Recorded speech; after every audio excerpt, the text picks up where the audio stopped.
আর কয়েকটা বছর সাফ হয়ে যাবে গোটা ইউরোপ। বাবা ভাঙা তার ভবিষ্যৎবাণী নিয়ে বছরভর চর্চা চলছে। বহু যুগ আসি তিনি এমন অনেক কিছু বলে গিয়েছেন, সাম্প্রতিককালে ঘটে যাওয়া নানা ঘটনার সঙ্গে মিলিয়ে আঁতকে উঠছেন। 2026 সাল থেকেই এবার চিন্তা 2044 সাল নিয়ে। বাবা ভাঙা 2044 সাল নিয়ে করে গিয়েছেন ভয়ঙ্কর ভবিষ্যৎবাণী, আর তা সামনে আসতেই তীব্র আতঙ্ক। এখন থেকে ওই নির্দিষ্ট জায়গার বাসিন্দারা ভয়ে কাঁপছেন। যদি মিলে যায় ভবিষ্যৎবাণী, তাহলে কি হবে?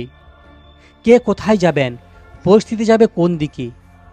বাবা ভাঙার ভবিষ্যৎবাণী 2044 সালে সাফ হয়ে যাবে গোটা ইউরোপ, সব বদলে যাবে রোমেও। তথ্য বা বাবা ভাঙার ভবিষ্যৎবাণীতে জানিয়েছেন, এখন রোমে যেখানে ভ্যাটিকান সিটি রয়েছে, পোপের হেডকোয়ার্টার রয়েছে, 18 বছর বাদে সেখানে চলবে খলিফা রাজ। 19 বছর পরে সাফ হয়ে যাবে ইউরোপ। নিউ ইয়র্ক পোস্ট এর তথ্য। বাবা ভাঙা গ্রেট মুসলিম ওয়ার্ক সম্পর্কে নানা মন্তব্য করেছেন। 2010 প্রসঙ্গে তিনি ভয়ানক ভবিষ্যৎবাণী করেছেন। সেখানে তিনি সিরিয়ার একটি যুদ্ধ হবে বলে দাবি করেছিলেন। সেখানে তিনি জানিয়েছিলেন 2043 সালের মধ্যে রোমের কেন্দ্রে প্রতিষ্ঠিত হবে খিলাফত শাসন।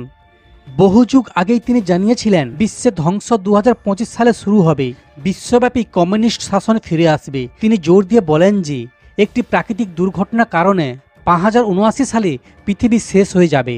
সবচেয়ে বিতর্কিত দাবি, 2026 সালের নভেম্বরে একটি বিশাল মহাকাশযান পৃথিবীর বায়ুমণ্ডলে প্রবেশ করবে, যা মানবজাতির সামনে ভিন গ্রহের জীবনের অস্তিত্ব প্রকাশ করবে।